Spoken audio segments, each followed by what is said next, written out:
Alhamdulillahilladzi amarona bittaqwa wa nahana anittiba'il hawa. Asyhadu an la ilaha illallah wahdahu la syarikalah wa asyhadu anna Muhammadan abduhu wa rasuluh alladzi la nabiyya ba'dah amma ba'du. A'udzu billahi minasyaitonir rajim. Wa aqimis sholata inna sholata tanha 'anil fahsya'i wal munkar wa la dzikrullahi akbar wallahu ya'lamu ma tasnaun.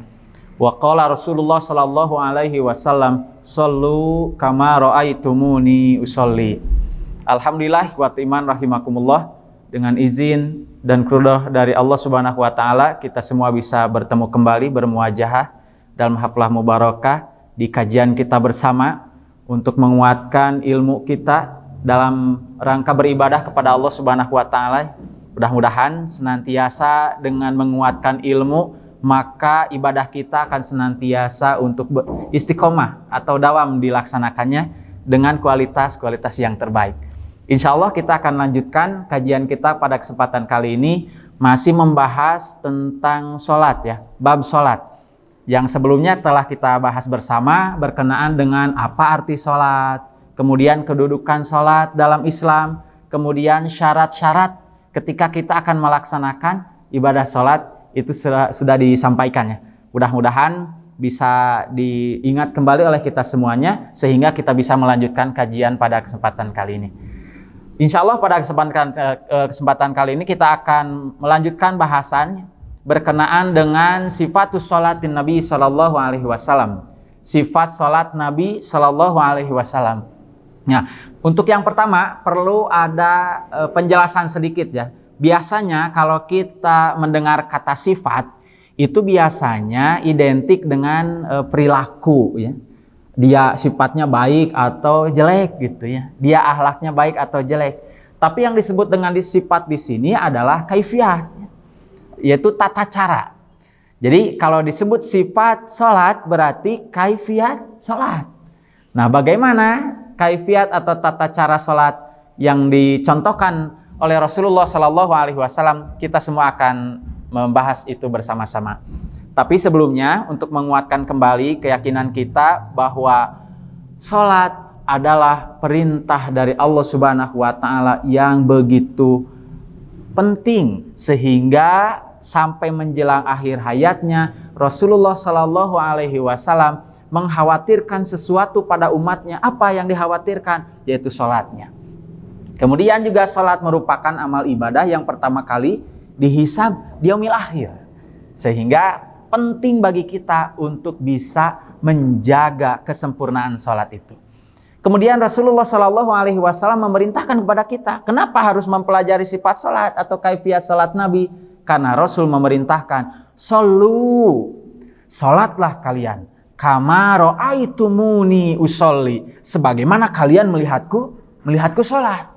Nah, ini yang harus dicamkan oleh kita semua. Kita tidak boleh melaksanakan sholat tanpa ada contohnya dari Rasul. Bahkan wajib bagi kita semua sholat itu seperti layaknya kita melihat Rasulullah sholat. Tentu saja untuk kita semua umatnya yang ada pada hari ini, kesempatan ini tidak mungkin bisa bertemu melihat Rasulullah sholat karena sudah 15 abad ya telah berlalu Rasulullah Shallallahu Alaihi Wasallam meninggalkan kita semuanya. Tapi hadis ini masih berlaku untuk kita. Jika kita ingin sholat, maka sholatlah kalian seperti kalian melihatku sholat. Bagaimana cara melihat Rasulullah sholat? Tentu saja tidak mungkin melihat secara fisik, tapi melihat dari dalil, dari hadis, penjelasan yang secara sanadnya itu bersambung-sambung daripada sahabat sampai kepada kita, melalui para imam hadis yang mencatatkan hadis-hadis yang telah ditelusuri kemudian disahkan sanadnya merupakan hadis yang benar-benar datang dari Rasulullah Sallallahu Alaihi Wasallam. Nah, ikhwati rahimakumullah, mari kita sama-sama untuk melihat kembali bagaimana tata cara Rasulullah Sallallahu Alaihi Wasallam sholat berdasarkan penglihatan kita kepada dalil-dalilnya. Salah satunya bisa kita lihat hadis yang diriwayatkan Imam Bukhari dan Muslim ya. Dan lafadznya yang digunakan oleh Imam Muslim yang salah satunya bisa kita baca dalam kitab Bulughul Maram. Bagaimana tata cara sholat Rasulullah Sallallahu Alaihi Wasallam? an Abi Hurairah. Hadisnya ini diterima dari sahabat Abu Hurairah. Sebagaimana kita ketahui bahwa Abu Hurairah merupakan orang yang paling banyak meriwayatkan hadis dari Rasul. Ya, paling banyak di antara sekian sahabat yang paling banyak meriwayatkan hadis dari Rasulullah adalah Abu Hurairah. Qala, beliau berkata, qala Rasulullah sallallahu alaihi wasallam, telah bersabda Rasulullah sallallahu alaihi wasallam, atau dalam lafaz Imam Muslim, anna nabiyya sallallahu alaihi wasallam, bahwasanya Nabi sallallahu alaihi wasallam qala, beliau telah bersabda. Nah, ini yang harus kita perhatikan sama-sama. Yang pertama, idza qumta ila sholat, jika kalian hendak mendirikan sholat, hal yang pertama kali harus kita perhatikan adalah fasbigil wudu'a, maka sempurnakanlah wudu. Nah, ini kembali diulang oleh Rasulullah. Jika kalian akan sholat, sempurnakan wudu, perbaguslah wudu kalian. Ini sangat mutlak syarat bagi kita sebagai syarat sah untuk kita melaksanakan ibadah sholat. Setelah kita menjaga wudhu kita dengan sebaik mungkin, dengan semaksimal mungkin, maka yang kedua adalah sumastaqbilil kiblata, kemudian kita menghadap kiblat. Sekedar informasi saja, di dalam bahasa Arab jika ada penggunaan kata summa, itu berarti dari satu pekerjaan ke pekerjaan yang berikutnya yang disebutkan itu ada jeda waktunya ya, tidak langsung, ada jeda waktu. Tentu saja jika kita akan melaksanakan sholat, maka sempurnakanlah wudhu sampai selesai, ada proses waktunya, tenggang waktunya. Setelah selesai wudhu, barulah kita menghadap kiblat. Nah, setelah kita menghadap kiblat, maka kata Rasulullah Shallallahu Alaihi Wasallam, fakabbir. Nah, dalam hadis ini Rasul menggunakan kata fakabbir, bukan summa yukabbir atau summa kabbaru. Rasul memerintahkan jika kita sudah menghadap kiblat, maka langsung bertakbir menggunakan kata fa, tidak menggunakan kata summa. Artinya jika satu kalimat atau satu pekerjaan disambungkan dengan pekerjaan yang lain menggunakan kata fa, itu artinya tidak ada jeda waktu yang lama. Maka kita ketika akan melaksanakan sholat dan menghadap kiblat itu sudah benar-benar ingin atau langsung melaksanakan ibadah sholat. Jadi harus sudah dipersiapkan terlebih dahulu, ya. Jadi kalau sudah menghadap kiblat, maka fakabbir, maka bertakbirlah. Nah, ini kaifiat yang pertama atau sifat salat Nabi Shallallahu Alaihi Wasallam yang pertama adalah melaksanakan takbir. Ikhwati manahimakumullah. Kemudian yang berikutnya, nah ini menggunakan kata summa lagi. Summa qara ma tayassara ma'aka minal Qur'an. Kemudian bacalah apa yang ringan, apa yang mudah dan dikuasai olehmu membaca Al-Quran. Nanti ada keterangannya. Maksudnya sumakro matayassara ma'aka minal Quran itu membaca surah selain Al-Fatihah. Ya. Nah, ini menggunakan kata summa kembali. Kenapa? Berarti dari proses takbir ke membaca surah Al-Fatihah, membaca surah nanti dengan Al-Fatihah itu ada jeda waktunya. Dan nanti di antara takbir lalu membaca Al-Fatihah beserta surahnya, itu ada jeda waktunya, di dalamnya ada syariat nanti apa yang harus kita baca, yaitu doa iftitah. Nah, ini harus dibedakan. Jadi ada jeda waktunya. Kemudian Rasulullah Shallallahu Alaihi Wasallam memerintahkan sumarka. Setelah kalian membaca Al-Quran, maka rukuklah. Nah, ini menggunakan kata summa lagi, kata sambungnya ya. Artinya membaca Al-Quran ada prosesnya, ada jeda waktunya, sampai ke ruku itu juga ada jeda waktunya. Setelah selesai, maka rukuklah hatta tatma'inna raki'an, sampai engkau tumaninah dalam beruku. Nah, ini ada sifat yang harus kita jaga ya. Ada keadaan yang harus kita upayakan ketika ruku.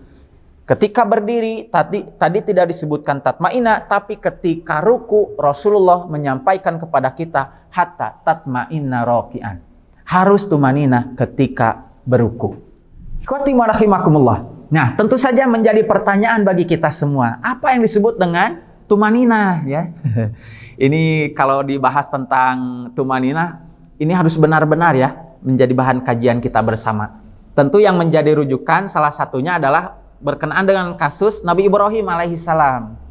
Ketika Nabi Ibrahim alaihissalam ingin mendapatkan perintah dari Allah Subhanahu wa taala untuk meyakinkan beliau bagaimana kuasa atau ya kudrah dari Allah Subhanahu wa taala berkenaan dengan segala sesuatunya, perintah kepada beliau di dunia ini selaku nabi, maka Nabi Ibrahim meminta kepada Allah untuk diwujudkan atau dibuktikan kekuasaannya.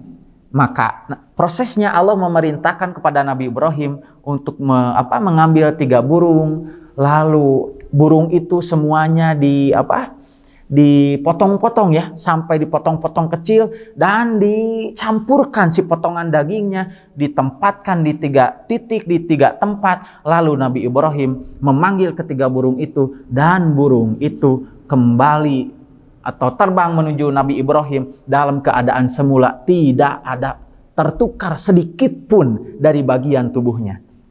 Sehingga Allah Subhanahu wa taala bertanya kepada Nabi Ibrahim, "Apakah engkau ragu dengan perintahku?" Tapi jawaban Nabi Ibrahim, "Bukan." Untuk apa? Litatma'inna qalbi, untuk meyakinkan, menenteramkan hatiku. Nah, yang disebut dengan tumaninah di sini adalah kita melaksanakan kaifiat sifat salat yang dicontohkan Rasulullah itu dengan tenang, dengan penuh keyakinan. Nah, ini yang harus kita jaga ya. Ketika kita salat kade ulah rurusuhan, cing tenang, sing yakin, sing sempurna, diupayakan dalam melaksanakannya ya. Jadi setelah selesai membaca Al-Qur'an, setelah kita membaca surah Al-Fatihah beserta Al-Qur'an dan surah-surah lainnya, maka rukulah sampai ruku itu dilakukan dengan tumaninah. Kemudian Rasulullah Shallallahu Alaihi Wasallam memerintahkan sumarfa, kemudian bangkitlah hatta tatma'ina qaiman, sehingga atau tak tadila qaiman, sehingga tubuhmu tegak kembali. Ya, nah ini sering disebut dengan istilah i'tidal ya. I'tidal itu adalah keadaan di mana tubuh kita dalam posisi tegak, sempurna setelah kita melaksanakan ruku. Nah, bangkit dari ruku, tubuh kita benar-benar tegak kembali posisinya, itulah yang disebut dengan ta'tadil atau i'tidal. Jadi tidak cepat-cepat ya. Kemudian yang berikutnya, sumasjud, kemudian sujudlah kalian hatta tatma'inna sajidan, sampai engkau tumaninah sujud, sampai benar-benar sujud itu dilakukan dengan sempurna. Nah, ini juga sifat yang harus kita upayakan. Kemudian yang berikutnya, sumarfa, bangkitlah dari sujud itu hatta tatma'inna jalisan, sampai engkau duduk dengan benar-benar sempurna atau tenang ya, dengan betul-betul maksimal melaksanakan duduknya, atau nanti ada yang disebut dengan iftirash ya, duduk di antara 2 sujud. Sumasjud, kemudian sujudlah kalian kembali hatta tatma'inna sajidan, sampai kembali benar-benar tumaninah sujud. Sumaf'al zalika, kemudian ulangilah hal itu semua yang tadi telah disebutkan fi sholatika kulliha, di seluruh salatmu. Ikhwati rahimakumullah. Nah, ini sifat salat, kaifiat salat yang berkenaan dengan gerakannya terlebih dahulu ya, sebelum kebacaannya. Jadi yang disebut dengan 1 rakaat ini juga menjadi batasan. Yang disebut dengan 1 rakaat itu masuk pertama kali adalah takbiratul ihram, kemudian yang kedua membaca Al-Fatihah dengan surahnya nanti ya, membaca Al-Fatihah, kemudian ruku, kemudian bangkit dari ruku atau yang disebut dengan i'tidal, kemudian sujud, kemudian duduk di antara 2 sujud, lalu sujud kembali. Itulah yang disebut dengan 1 rakaat.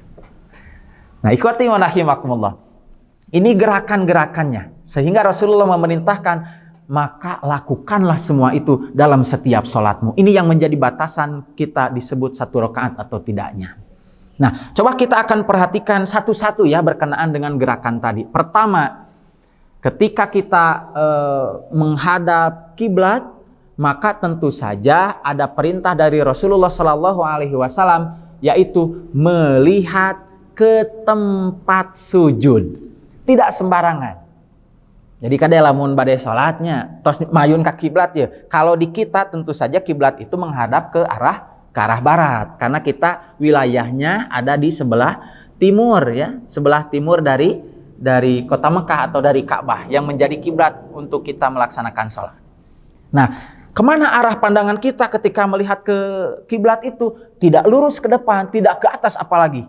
Tidak tengok kanan, tidak tengok kiri, tapi ke tempat kita akan melaksanakan sujud. Lihatlah ke sana.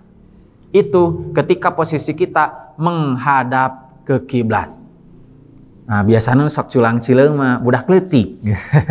Mun salatnya sok culang cileung budak leutik ningali heula ka batur, ningali heula ka batur. Yang punya kewajiban nanti ya melaksanakan atau meluruskan saf ketika salat, melihat ke makmum, ke kanan, ke kiri, itu kewajiban siapa? Nanti kewajiban imam. Itu imam yang harus memperhatikannya. Ya. Nah, kemudian ikhwati man rahimakumullah. Setelah menghadap ke kiblat maka fakabbir, maka bertakbirlah. Nah, ini takbir yang pertama disebut dengan takbiratul ihram. Maksud dari takbiratul ihram itu adalah takbir yang menjadi batas haram, ya. Ihram itu kan haram ya. Yang menjadi batas haram. Batas haram untuk apa? Batas haram bagi kita melakukan hal-hal di luar gerakan sholat. Haram bagi kita mengucapkan sesuatu di luar bacaan atau doa-doa sholat. Itu batasnya yang disebut dengan takbiratul ihram. Maka haram hukumnya kita bergerak, kita membaca selain daripada gerakan dan bacaan ketika sholat. Ini yang harus diperhatikan. Makanya tidak boleh, makanya harus benar-benar ya ketika sholat itu. Ulah heureyan, ongkoh geus takbiratul ihram, Allahu Akbar, tapi geus takbiratul ihram lalu dia ketawa. Kemudian dia tersenyum atau keluar dari gerakan atau batasan sholatnya. Kemudian digagalkan, sholatnya dibatalkan, seserian heula, diulangi lagi. Itu tidak masuk ke dalam kategori ini. Batasan ketika kita melaksanakan sholat takbiratul ihram. Bagaimana cara takbiratul ihram yang baik dan benar? Maka Rasulullah Shallallahu Alaihi Wasallam menjelaskan kepada kita bagaimana kalian bertakbir, bagaimana kita bertakbir. Maka Rasulullah menjelaskan rafa'a yadahu atau rafa'a yadaihi. Rasulullah Shallallahu Alaihi Wasallam mengangkat kedua tangannya hazwa mankibaihi, sejajar dengan bahunya. Nah, ikhwati man rahimakumullah, di berbagai hadis dijelaskan, kemudian ditanggapi oleh para ulama dalam syarahnya, bagaimana atau di mana batasan yang disebut dengan hazwa mankibaihi. Tentu saja yang disebut dengan sejajar pundak ini pundak kita ini, ya. Nah, tapi juga ada beberapa dalil yang menjelaskan bahwa Rasulullah Shallallahu Alaihi Wasallam mengangkat tangan itu sejajar dengan telinga. Nah, sampai dikomunikasikanlah, kemudian diterkotul jam'ilah oleh para ulama, batasan yang disebut dengan hazwa mankibaihi, mengangkat kedua tangan itu adalah sejajar pundak. Mana batasannya? Tentu saja di bawah telinga. Di bawah telinga, ya. Dan batasan yang paling bawah sejajar dengan pundaknya. Maka tidak boleh ketika kita melaksanakan sholat mengangkat kedua tangan itu di bawah pundak. Ya, di sini tidak boleh. Tapi harus sejajar dan paling atas itu di bawah telinga. Nah, ini sering kita temukannya punten ya. Anu sok salat sumangat teuing beunanya salatna. Sampai tidak memperhatikan posisi tangan. Ya. Pertama yang sering menjadi kesalahan bagi kaum muslimin pada umumnya ketika melaksanakan salat adalah posisi tangan. Jangan sampai tangan ini posisinya miring, tapi harus menghadap ke kiblat. Ya. Telapak tangan kita ini jangan sampai miring. Ada orang yang sholat seperti ini, Pak. Nah, ini kan tidak menghadap ke kiblat. Bagaimana seharusnya? Telapak tangan kita hadapkanlah posisinya ke kiblat. Nah, posisi tangan ini yang harus menghadap ke kiblat. Ya. Jangan sampai miring, ya. Diupayakan seluruh jari-jari di telapak tangan kita berdiri tegak dan menghadap semuanya ke kiblat. Di sini kita melakukan takbiratul ihram dengan baik dan benar.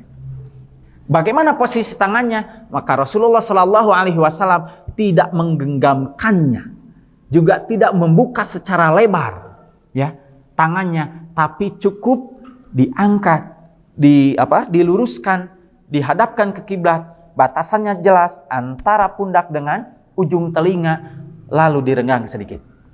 Nah ini yang harus kita jaga. Puntanya biasanya nusok salat hoream pan kieu posisi nata. Itu mun salat sok. Atau yang lebih parahnya, tidak sampai ke atas, sampai di sini saja. Nah, ini yang harus kita jaga. Takbiratul ihram dengan benar. Kapan kaifiat tata cara mengangkat tangan ketika takbir ini dilakukan kembali oleh kita? Nah, ini tempat-tempatnya dijelaskan oleh Rasulullah Sallallahu Alaihi Wasallam. Rasul mengangkat tangan seperti takbiratul ihram ini, hazwaman kibaihi ini, ya, mengangkat kedua tangannya sejajar dengan bahunya ini di bawah telinga, ya, berbatasan dengan bahu ini. Pertama tentu saja takbiratul ihram. Kemudian yang kedua ketika kita akan ruku. Kemudian yang ketiga adalah ketika kita bangkit dari rakaat yang kedua, ya, rakaat yang kedua. Jadi setelah tahiyat awal, 2 rakaat awal, lalu kita bangkit dari rakaat kedua menuju rakaat ketiga, ini mengangkat kedua tangan seperti layaknya kita bertakbiratul ihram, atau kita mengikuti gerakan imam nanti ketika kita sholat berjamaah. Nah, ikhwati rahimakumullah, betulkan dulu bagaimana tata cara kita bertakbiratul ihram. Nah, setelah selesai, maka di hadis ini tidak dijelaskan setelah selesai kita takbiratul ihram dikemanakan posisi tangan kita. Nah, Rasulullah Shallallahu Alaihi Wasallam summa wadoa yadahu, kemudian Rasulullah Shallallahu Alaihi Wasallam menyimpan tangannya itu ala sodarihi, di sodernya. Nah, sering diartikan bahwa yang disebut dengan sodar itu adalah dada. Nah, sodrun diartikan dengan bahasa kita, terjemahnya adalah dada. Ketika kita ditanya mana yang disebut dengan dada, pasti akan melihat atau menyentuh bagian ini. Sampai ada orang yang melaksanakan sholat menyimpan tangan ala soderihi itu, ala itu kan sering diartikan di atas. Sodar dada berarti di atas dada. Maka ada sahabat kita atau saudara kita yang menyimpan tangan itu di atas dada. Nah, di atas. Ya, kenapa? Karena mengartikan ala soderihi dengan bahasa kita. Ala itu di atas, sodar itu dada. Dada itu kan ini ya. Di kita kalau ditanya bagian tubuh kita yang disebut dengan dada itu ini. Nah, ikhwati rahimakumullah. Mana yang disebut dengan sodru? Nah, ini perlu kita gali dalil atau referensi yang diungkapkan oleh para ulama, para ahli fikih. Yang disebut dengan sodar itu mana? Sampai dijelaskan lebih detail, bagian tubuh kita, badan kita ternyata ada 3 bagiannya. Mana? Yang paling atas di sini itu namanya sadiun, ya. Di bagian tubuh kita bagian atas ini namanya sadiun. Nah, bagian tengahnya inilah yang disebut dengan sodrun. Kemudian bagian bawahnya itu yang disebut dengan batnun, atau kalau di kita perut, ya. Di bahasa di Indonesia bagian tubuh ini yang paling bawah disebutnya perut, kemudian yang di tengah-tengah disebut ulu hati, di atas lah di kita sering disebut dada, ya. Nah, yang disebut dengan sodrun itu maknanya adalah mabaina sadi, tempat di antara sadiun bagian atas, wabatni dan perut. Itulah yang disebut dengan sodrun. Maka menempatkan tangan setelah kita bertakbiratul ihram adalah ala sodrihi. Ala di sini bukan di atas, tapi pada. Ya, jadi menempatkan tangan ala sodrihi itu berarti pada sodernya. Sodrun itu mana? Ulu hatinya, berarti disimpannya di sini. Nah, ya, ikhwati rahimakumullah. Bagaimana posisinya?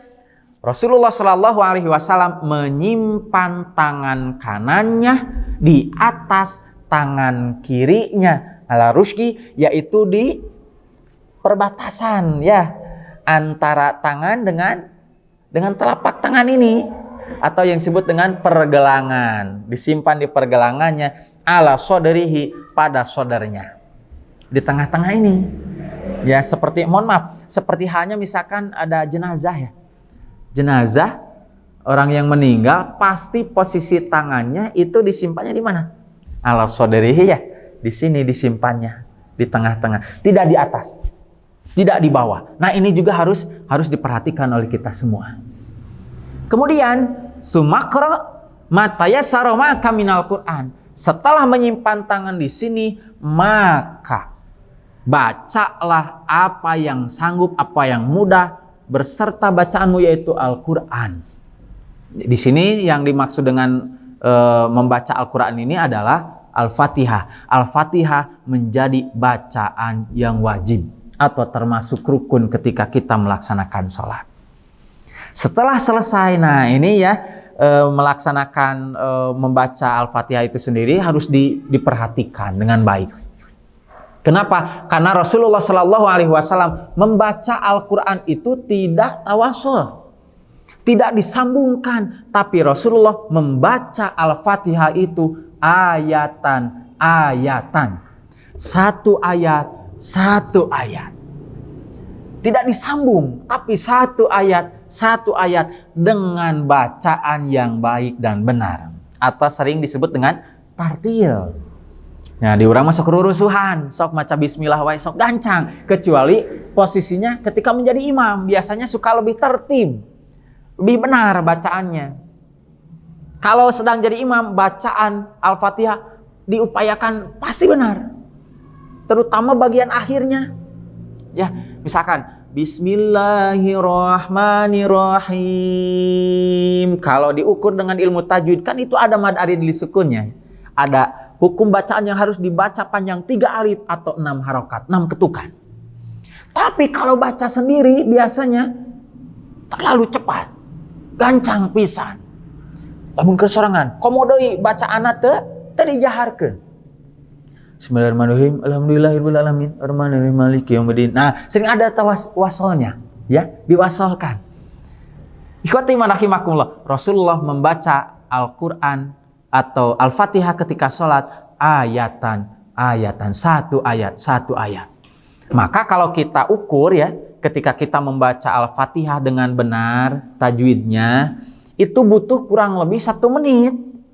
Kurang lebih 1 menit saja membaca Al-Fatihah dengan baik dan benar. Apalagi kalau memang betul-betul diperhatikan sesuai dengan panjang pendeknya bacaan itu, bisa lebih dari 1 menit. Makanya kalau orang sholat wajib misalkan 4 rakaat, dia atau orang tersebut pasti butuh waktu untuk melakukannya lebih dari 5 menit. Ya, lebih dari 5 menit. Kenapa? Baca Al-Fatihah saja kalau benar-benar dibaca dengan baik itu kurang lebih 1 menit. Itu sudah diringankan bacaannya, ya.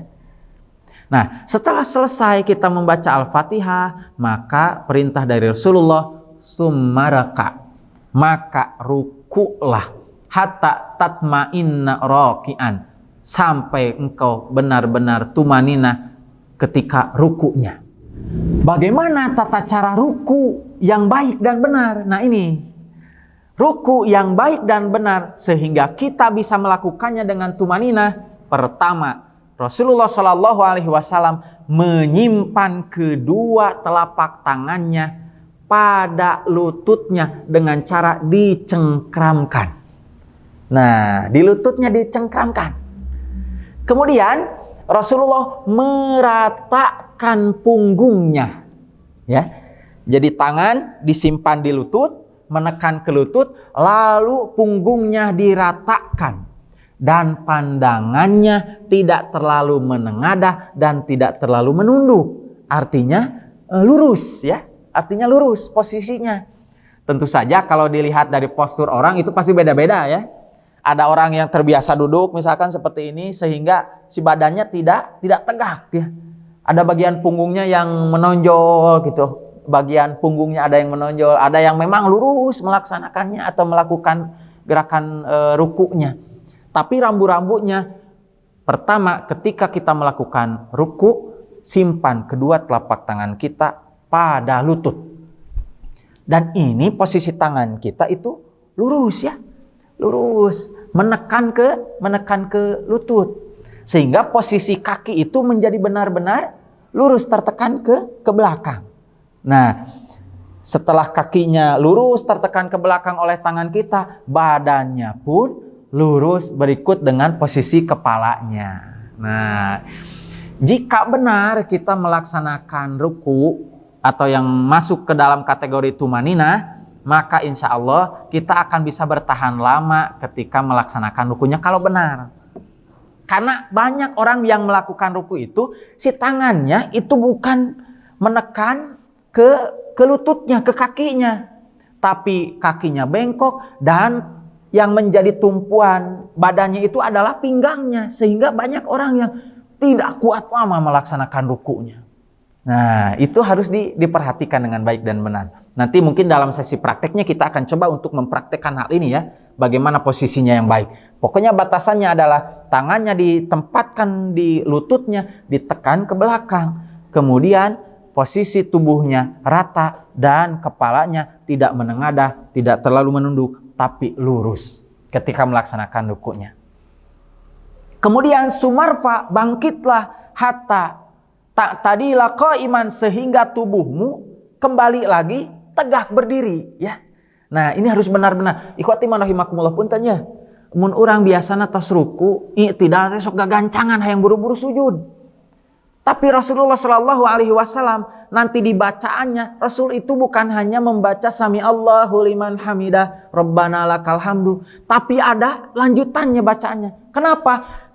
Rasulullah Shallallahu Alaihi Wasallam mencontohkan kepada kita, kembalikanlah posisi tubuh kita, tulang-tulang belakang kita yang ada di tubuh ini kembali ke tempat asalnya, ke tempat semulanya. Sampai berdiri tegak terlebih dahulu, diam sejenak. Tentu saja diam itu bukan diam tanpa kata ya, tapi ada bacaan yang dibacanya begitu. Nanti ada doa yang cukup untuk memberikan waktu ke tubuh kita kembali ke posisi yang benar. Jadi entong lamun tos ruku teh pantos buru-buru hayang sujud. Itu tidak sesuai dengan contoh Rasul. Ya, kembalikanlah sampai Rasulullah Shallallahu Alaihi Wasallam mengisyaratkan ketika kita i'tidal berdiri tegak setelah ruku, biarkan tulang-tulangmu itu kembali ke tempat asalna. Punten bisinya loba nu nyeri cangkeng mun salatna teh, nah cenah nyeri cangkeng geus salat, oh bisa jadi tah salatna teh bener. Terutama ketika ruku dan i'tidalnya itu tidak diberikan kesempatan tulang-tulangnya, urat-uratnya atau syaraf-syarafnya kembali ke tempat asal ketika melaksanakannya. Sumasjud, kemudian kalian sujud hatta tatma'inna sajidan, sampai kalian benar-benar tumaninah melaksanakan sujudnya. Ikhwati rahimakumullah. Nah, ketika kita melaksanakan sujud, proses dari i'tidal ke sujud mana yang harus didahulukan? Dalam hadis riwayat Imam Bukhari, Rasulullah Shallallahu Alaihi Wasallam menyampaikan kepada kita, dalam hadis yang lain pun juga sama, Rasulullah Shallallahu Alaihi Wasallam melarang kita. Apa yang dilarang oleh Rasulullah? Janganlah kalian menderum seperti menderumnya unta. Apa maksudnya? Unta jika akan menderum itu diuk menanya duduk kembali gitu. Kan hewan itu mendahulukan bagian kaki yang depan. unta, sapi, kerbau, termasuk kambing. Ketika hewan itu akan menderum, ngedeprak gitu bahasa Sunda namanya, rek duduk gitu. Yang didahulukan, yang dilipat pasti bagian kaki yang depannya. Dilipat ke bagian depan. Barulah bagian belakangnya. Nah, Rasulullah melarang kita untuk menderum seperti menderumnya binatang. Apa? Tidak boleh mendahulukan tangan ketika akan melakukan sujud. Jadi begini, truk ke bawah. Tapi yang harus didahulukan adalah melipat lutut kita, mendahulukan lutut menuju ke tempat sujud. Nah, gitu. Ini yang walaupun ada kontroversinya ya. Perbedaan di antara para ulama berkenaan dengan bagaimana tata cara sujud yang sesuai dengan contoh Rasulullah.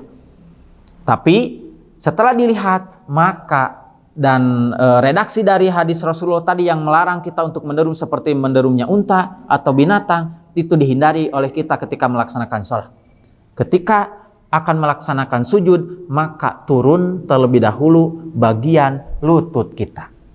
Nah, apa saja yang harus dilakukan atau menempel bagian tubuh kita ketika sujud? Ada 7 ya. Ada 7 tulang yang harus kita tempelkan ke tempat sujud. Ini yang menjadi batasan dari Rasulullah SAW. Pertama, mana bagian tulangnya? Yang pertama adalah bagian jidat. Jidat dan hidung ya. Karena ini satu bagian ya. Pertama jidat dan hidung. Kemudian yang kedua adalah telapak tangan sebelah kanan, telapak tangan sebelah kiri. Jadi 1, 2, 3. Kemudian yang keempat adalah lutut bagian kanan. Kemudian yang kelima lutut sebelah kiri. Kemudian yang keenam adalah ujung jari telapak kaki kita yang sebelah kanan. Yang ketujuh adalah ujung jari atau ujung kaki telapak kaki kita yang sebelah kiri. Jadi ada 7 yang boleh menempel ke tempat sujud. Ketika kita sujud hanya ada 7 itu. 1, 2, 3, 4, 5, 6, 7 ya. Ini yang harus diperhatikan. Makanya tidak boleh ada sikut yang menempel ke tempat sujud. Lihat, perhatikan di antara sesama kita kalau sujud yang baik dan benar itu, coba perhatikan. Sering ada orang yang sujud itu sikutnya menempel ke bawah. Saking malas atau saking lelah dan lain sebagainya. Itu tidak boleh. Kemudian yang berikutnya yang harus diperhatikan adalah ujung kaki ketika kita sujud maka harus menghadap ke kiblat dan melipat. Nah, si ujung jarinya ya harus menghadap kiblat, dilipat. Tidak usah direnggangkan. Dan Rasulullah melarang kita semuanya ketika melaksanakan sujud itu menempelkan tangan kita ke badan. Sampai Rasulullah melakukan sujud itu terlihat oleh para sahabat putihnya bagian ketiak Rasulullah. Tentu saja tidak seperti ini ya, menempelkan tangannya. Dengan normal ditempelkan tangannya ke tempat sujud, tapi bagian sikutnya atau bagian tangannya tidak menempel ke badan. Ya, menempel seperti ini dan direnggangkan. Nah, kemudian sumarfa hatta tatma'inna jalisan. Kemudian bangkitlah dari sujud sampai engkau benar-benar tumaninah duduk. Bagaimana duduknya? Ada 2, ada yang disebut dengan iftirash, ada yang disebut dengan duduk tawaruk ya. Iftirash itu adalah duduk yang sering disebut duduk di antara 2 sujud. Perbedaannya adalah iftirash pertama duduknya kaki sebelah kanan diberdirikan dengan jarinya dilipat, keseluruhan jarinya dilipat menghadap kiblat, lalu duduk di kaki sebelah kiri. Itu yang disebut dengan iftirash. Nah, yang di kita nu rada hese teh biasana ngabiasakeun tah posisi kaki kita ini, bagian ujung kaki kita, biasanya si jari-jarinya tidak menghadap kiblat karena tidak dibiasakan sejak kecil. Aya nu jempol hungkul jarina, aya nu 2, tapi harusnya dilipat berdiri dengan sempurna duduk di bagian sebelah kiri. Nah, itu disebut dengan sujud atau duduk iftirash, duduk iftirash, duduk di antara 2 sujud. Yang kedua, duduk itu ada yang disebut dengan duduk tawaruk. Ya, duduk tawaruk itu kaki yang sebelah kanan diberdirikan seperti hanya kita melaksanakan iftirosh tadi, dan kaki yang sebelah kiri itu dikeluarkan, ditonjolkan keluar. Ya, seperti hanya kita sudah melakukan tahiyat akhir ya. Si kaki kirinya ditonjolkan keluar dan kita duduk di tempat duduk kita. Di tempat duduk kita ketika sholat. Itulah yang disebut dengan duduk tawaruk. Nah, ikhwati manahimakumullah, inilah gerakan-gerakan sholat dalam satu rakaat yang dicontohkan oleh Rasulullah SAW yang perlu kita upayakan dengan baik dan benar. Dimulai dari takbiratul ihram, menjaga posisi tangan, atasnya sampai mana, bawahnya sampai mana, hadapkan jari-jari kita ke kiblat, tidak di posisinya seperti ini ya, tidak digenggamkan, jangan sampai miring, tidak terlalu atas. Ada orang yang posisinya miring, tangannya lagi terlalu atas ketika takbirnya Allahu Akbar. Nah, kemudian yang berikutnya menyimpan tangan itu ala sodri. Yang disebut dengan sodar itu adalah bagian di antara bagian atas tubuh ini dengan perut ini, atau yang sering disebut oleh kita dengan ulu hati. Kemudian kita ruku dengan mengangkat tangan seperti hanya takbiratul ihram terlebih dahulu, kemudian takbir, kemudian melaksanakan ruku, menyimpan tangan ini di lutut, menekan ke bagian kaki, lalu punggungnya diratakan, pandangannya tidak terlalu ke atas, tidak terlalu ke bawah, kepalanya tidak terlalu menengadah, tidak terlalu menunduk, tapi lurus posisinya. Kemudian bangkit dari ruku sampai ke posisi i'tidal, berdiri tegak dengan sempurna. Kembalikan bagian atau tulang-tulang ini ke tempat asalnya. Kemudian kita sujud dengan cara turun terlebih dahulu, yaitu bagian lututnya, kemudian tangan, dan menempelkan 7 tulang yang diwajibkan ditempelkan ketika kita melaksanakan sujud. Pertama yang ini ya, tulang jidat dengan hidung, kemudian kedua telapak tangan, kedua lutut, dan kedua ujung jari di kaki kita. Kemudian sujud iftirosh atau sujud iftirosh, duduk di antara dua sujud, diberdirikan bagian kaki kita yang sebelah kanan dan duduk di bagian kaki yang sebelah kiri. Ketika nanti tahiyat akhir, kaki yang sebelah kanan kita berdirikan dan kaki yang sebelah kiri ditonjolkan keluar, lalu kita duduk di tempat duduk ketika kita sedang melaksanakan sholat. Nah, ikhwati manahimakumullah, itu mungkin yang bisa disampaikan pada kesempatan kali ini. Mudah-mudahan nanti ada sesi prakteknya sehingga kita bisa mengevaluasi apakah posisi pergerakan kita melaksanakan sholat itu sudah benar atau tidak.